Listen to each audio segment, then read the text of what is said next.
자, 운동과 에너지 단원의 교과서 내용을 보도록 하겠습니다. 도비라하고 중단은 넘어가고. 자, 첫 번째는 뭐가 도입되어야 되냐면은, 성식이 좀 같이 보면서 갈게요.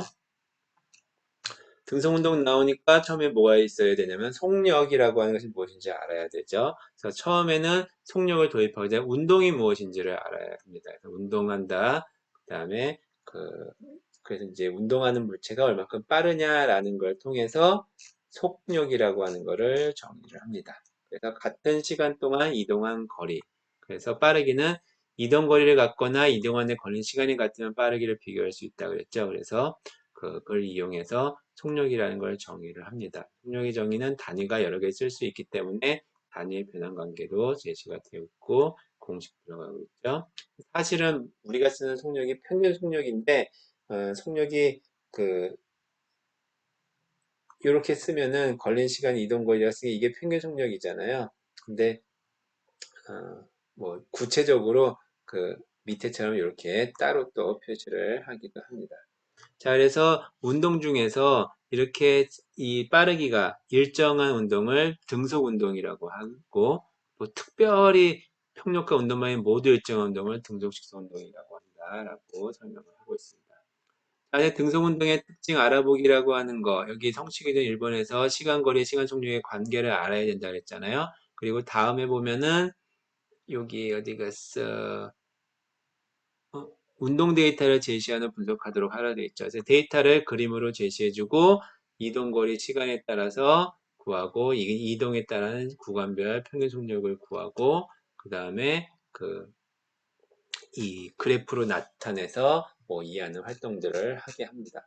그래서 그 결과 나오는 시간과 이동거리의 관계, 시간과 속력의 관계를 그래프로 나타내서 첫 번째 성취 기준을 여기서 달성할 수 있도록 되어 있죠.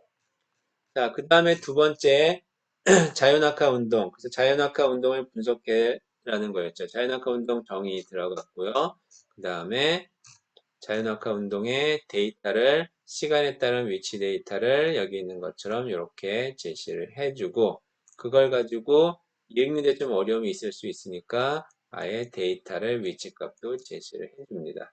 그리고 나서 구간의 이동 거리, 그 다음에 구간의 평균 속력을 구한 다음에 이거를 그래프로 나타내고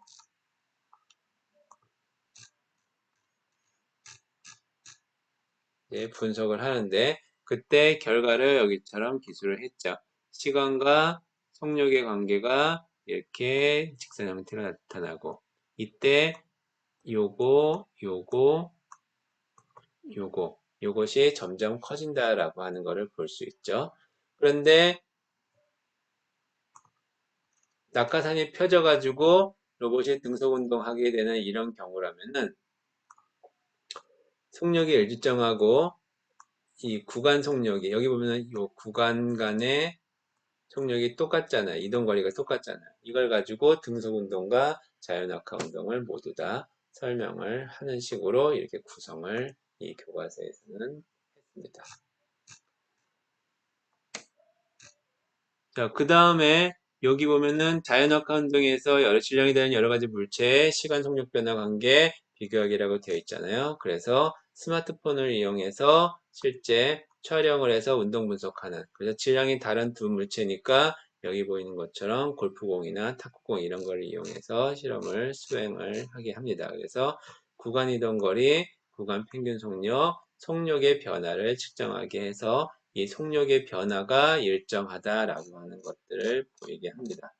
그래서 이제 왜 그러냐 실제는 안 그런 것 같은데 라고 해서 이제 달에서의 자유낙하라든지 아니면은 공기의 저항 얘기들을 살짝 여기서 언급을 한 다음에 그 다음에 공기의 저항이 없다고 할 때 자연낙하 운동의 시간과 속력의 그래프를 표시를 해주면 일정하게 증가한다라고 하는 것을 여기서 확인해 볼 수가 있죠. 그래서 9.8이라는 값을 도입하고 이거를 참 고민들을 많이 한 것 같아요. 교과서마다. 이거를 중력가속도라고 아예 명시를 했습니다. 왜냐면은 해설에 중력가속도 상수가 9.8이라는 것이 언급이 돼 있기 때문에 그랬는데 안 쓰고 어쨌든 무게는 여기에다가 9.8에다가 그 질량을 곱하면 무게가 된다라고 하는 거를 표시를 하게 했습니다. 자, 그 다음에 요게 이제 운동과 관련된 얘기고요. 다음 장이 에너지, 일과 에너지랑 관련된 얘기입니다. 그럼 첫 번째는 일이 뭔지 얘기를 해야죠. 그래서 일상생활에서 일과 과학에서 일이 어떻게 다른지를 설명하게 하고요. 그 다음에 일의 정의에 대해서 얘기를 하게 합니다. 그래서 아까 말한 것처럼 일상생활에서 일이 0인 경우, 이동거리가 0이거나 힘이 0이거나 이동거리와 힘의 방향이 서로 수직인 경우, 그럴 때 그 물체에 대해서 한 일이 0이다 라고 하는 것을 설명을 하게 합니다.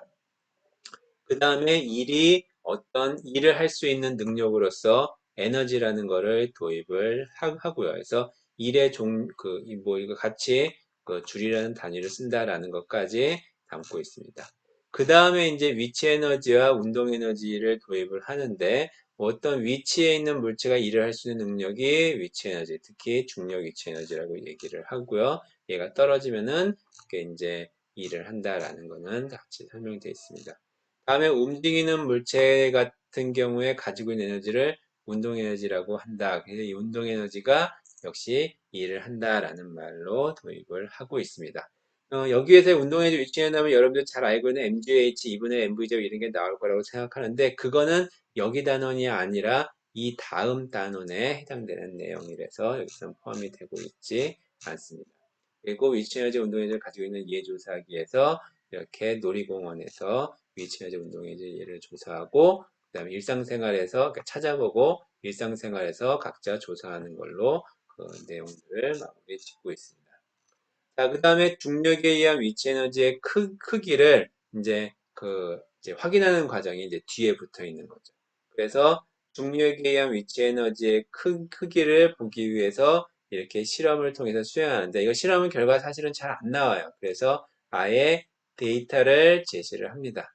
그걸 가지고 이거를 해석하는 과정으로서 추의 높이가 일정할 때 질량과 말뚝의 이동거리, 즉 위치 에너지의 값을 비교하고 질량이 일정할 때 추의 높이와 말뚝의 이동거리를 비교하는 활동을 하게 합니다. 그래서 결과값으로 중력의 위치 에너지가 질량에 비례하고 또는 높이에 비례한다는 것을 식과 그림으로 표시하고 결과적으로 중력의 위치 에너지는 9.8 질량 곱하기 높이로 알 수 있다라고 하는 것을 도입하고요. 기준면에 대한 얘기를 같이 또 얘기를 하고 있습니다. 운동 에너지는 마찬가지로 실험을 실제로 수행을 하는데 결과가 우리가 식을 유도할 만큼 깨끗하게 나오지 않기 때문에 보통 또 이렇게 데이터로 자료를 제시를 해줍니다. 그 이후에 그거를 그래프로 그리는데 여기 보면은 구술의 속력의 제곱을 이제 x축 단위로 쓰잖아요. 이렇게 한 이유는 뭐냐면은 비례관계를 보고 그러니까 사실은 제곱에 비례한다는 걸 알기가 어려워요. 그거는 제곱의 데이터를 구하고 그것 둘 사이에 직선 관계가 있는지를 확인하도록 하는 겁니다. 자, 그래서 결과적으로 질량에 비례하고 속력의 제곱에 비례한다는 걸 통해서 우리가 운동에너지의 식을 이렇게 유도를 하게 됩니다. 여기까지가 기본적으로 운동에너지와 위치에너지에 해당되는 내용입니다. 그 다음에가 아까 말한 것처럼 에너지 전환과 보존이라고 하는 단원이 뒤에 나와 있어요. 양이 조금 이제 적기는 한데 항상 마지막에서 두 번째 단이야. 잘있네요. 앞에 도비라 두 쪽 있고요. 중단원 도입 있고 그 다음에 첫 번째가 바로 이 교육과정부터 봐야죠. 에너지 전환과 보존. 이 단어에서는 일상생활에서 다양한 형태의 에너지를 사용하기 편리한 형태로 전환하여 사용하고 있음을 이해하도록 하여 에너지에 대한 호기심과 흥미를 갖도록 한다. 다 호기심과 흥미를 갖도록 한다고 써있죠.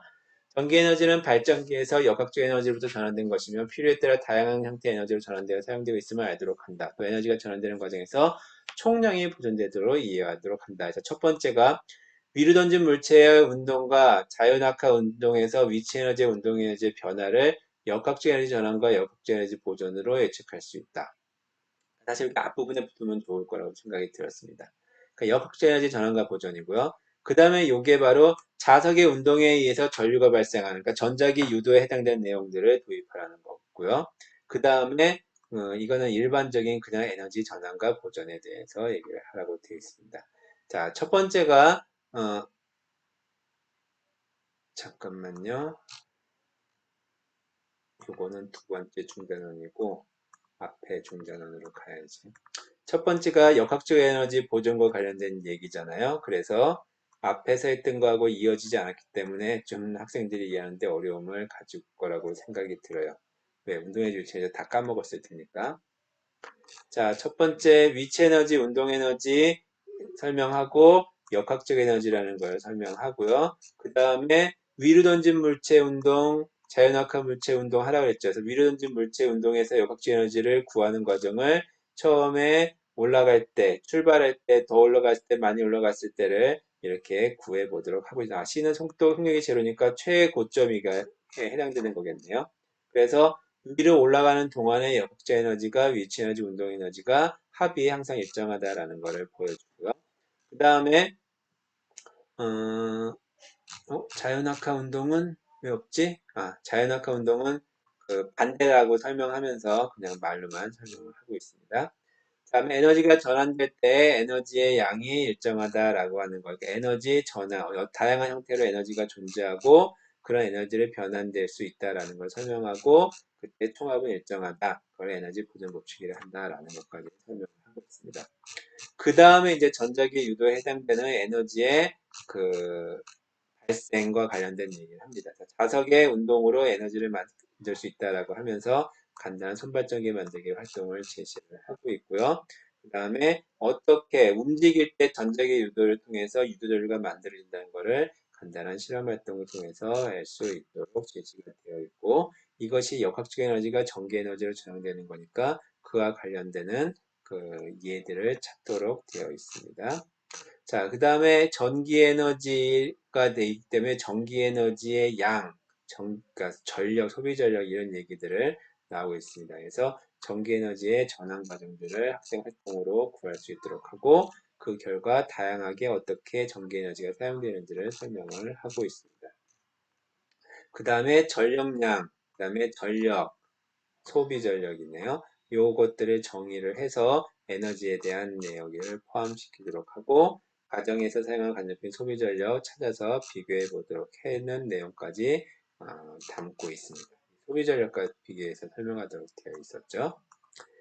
자, 이상과 같이 전체 그 3학년 과정의 내용들을 좀 다뤘습니다. 자, 여러분들한테 내가 해보라고 한 것이 뭐냐면요. 바로 요와 같은 형태의 그림을 만들어 보자는 거예요. 이 개념도는 아니죠. 이 개념도처럼 그리면은 제대로 안 나와요. 그러니까 여러분들이 교과서에 나오는 모든 내용들을 한 반쪽 정도 안에다가 다 모은다라고 생각해 주면 돼요.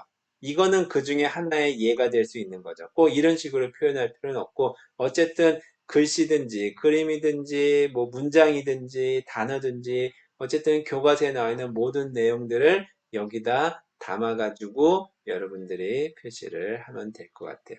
그래서 중학교에서 교과서에 교육과정에 또는 교과서에 나와 있는 개념들이 어떻게 연결되고 어느 정도 수준인지를 아는 거는 교사로서 또 임용고사를 준비하는 예비교사로서 아주 그 중요한 내용이라고 생각이 듭니다. 자, 이 내용 여러분들이 잘 준비해서 보도록 하겠습니다. 다음 주에는 학교에서 볼 수 있도록 기대합니다. 뭐 이 수업은 굳이 볼 거는 아니긴 하지만요. 자, 이상으로 마치도록 하겠습니다.